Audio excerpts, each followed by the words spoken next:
कक्षा 10 विषय हिंदी। कल हम लोगों ने रामनरेश त्रिपाठी का जीवन परिचय पढ़े थे। आज आपके पास ये नोट्स भेज रहे हैं। ये नोट्स के द्वारा आप इसको लिखेंगे। संक्षिप्त में जन्म 1889, मृत्यु 1962, जन्म स्थान कोयरीपुर जौनपुर, प्रमुख खंड का पथिक मिलन, भाषा खड़ी बोली, शैली वर्णनात्मक उपदेशात्मक। ये संदर्भ सहित व्याख्या है पंडित रामनरेश त्रिपाठी का। पाठ का नाम है स्वदेश प्रेम।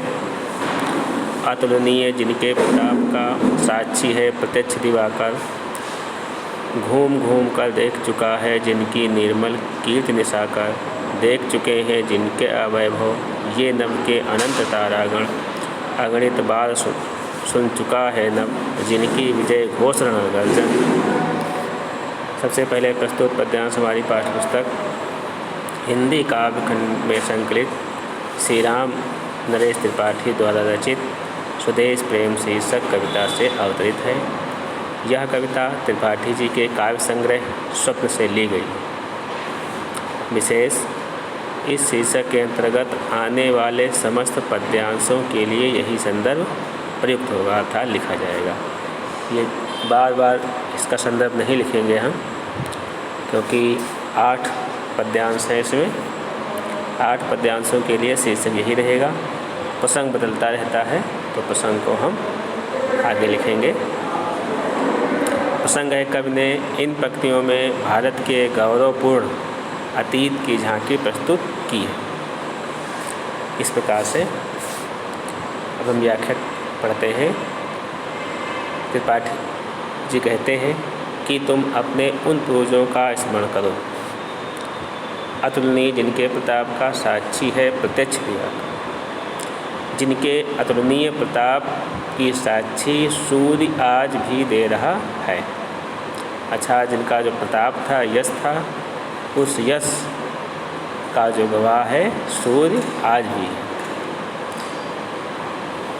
घूम घूम कर देख चुका है जिनकी निर्मल कीर्ति निशाकर। ये ही तो हमारे पूर्व पुरुष थे जिनकी धवल और स्वच्छ कीर्ति को चंद्रमा भी यत्र तत्र सर्वत्र घूम घूम कर देख चुका है। अर्थात जिनकी निर्मल कीर्ति को चारों ओर घूम घूम कर चंद्रमा भी देख चुका है। वे हमारे पूर्वज ऐसे थे। ये नभ के अनंत तारागण अगणित बार सुन चुका है नभ जिनका विजय घोष रणगर्जन।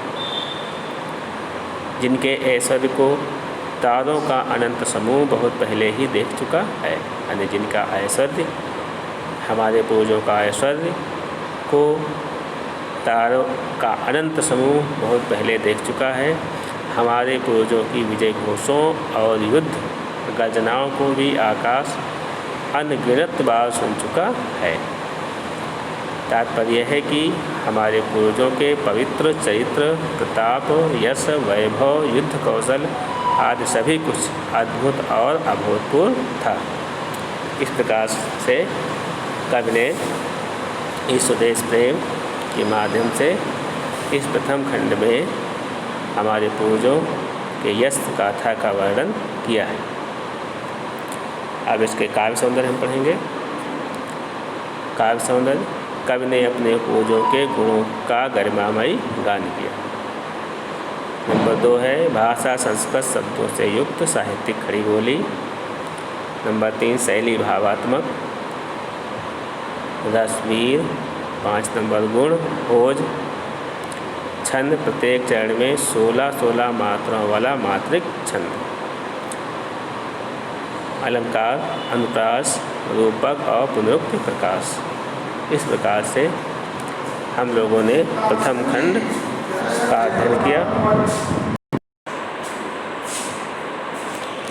तो बच्चों, अब हम दूसरे खंड का अध्ययन करेंगे। दूसरा है शोभित है सर्वोच्च मुकुट से जिनके दिव्य देश का मस्तक, गूंज रही हैं सकल दिशाएं जिनके जय गीतों से अब तक। जिनकी महिमा का है अविरल, साक्षी सत्य रूप हिम गिरिवर, उतरा करते थे विमान दल, जिनके विस्तृत वक्ष स्थल पर। प्रसंग प्रस्तुत पंक्तियों में भारत के गौरवपूर्ण अतीत की झांकी प्रस्तुत की गई। व्याख्या। कविवर रामदेव त्रिपाठी जी कहते हैं कि यह भारत हमारे चिर स्मरणीय पूर्वजों का देश है। इसका मस्तक हिमालय रूपी सर्वोच्च मुकुट से शोभित हो रहा है। शोभित है सर्वोच्च मुकुट से, जिनके दिव्य देश का मस्तक, दिव्य देश अर्थात हमारे पूर्वजों की गूंज रही है सकल दिशाएं, जिनके जय गीतों से तक। अर्थात ये हिमालय रूपी श्रेष्ठ मस्तक सर्वोच्च शिखर के मुकुट से शोभित हो रहा है और हमारे देश के विजय गीतों से आज तक गूंज रही हैं सकल दिशाएं। हमारे देश के पूर्वजों के विजय गीतों तक से आज तक संपूर्ण दिशाएं गूंज रही हैं। हमारे पूर्वजों के जय गीतों से देश की संपूर्ण दिशाएं गूंज रही हैं।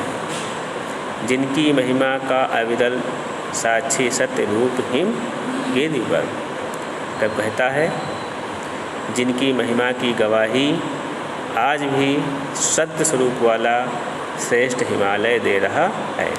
साक्षी माने गवाह, सत्य रूप हिम गिरिवर अर्थात श्रेष्ठ हिमालय, अथवा जिसकी महिमा की गवाही आज भी हिमालय के रूप में प्रत्यक्ष है। उतरा करते थे विमान दल, जिसके विस्तृत वक्ष स्थल पर। तब कहता है इस भारत भूमि के अति विस्तृत वक्ष स्थल पर विभिन्न देशों के विमान समूह बनाकर उतरा करते थे। अर्थात विभिन्न देशों के विमान इस भारत की पृथ्वी पर आकर के रुकते थे।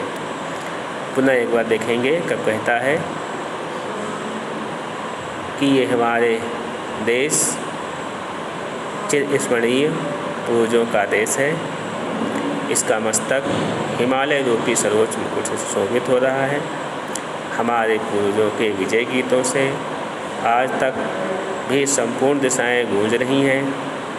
ये ही तो वह पूर्वज थे जिनकी महिमा की गवाही आज तक भी सत्य स्वरूप वाला श्रेष्ठ हिमालय दे रहा है, अथवा जिनकी महिमा की गवाही आज भी हिमालय के रूप में प्रत्यक्ष है। इस भारत भूमि के अति विस्तृत अथवा विशाल वक्ष स्थल पर विभिन्न देशों के विमान समूह बनाकर उतरा करते थे। अब इस पद्यांश का काव्य सौंदर्य देखेंगे। काव्यगत विशेषताएं। नंबर 1, हिमालय के महत्व और सौंदर्य की झांकी प्रस्तुत की गई है।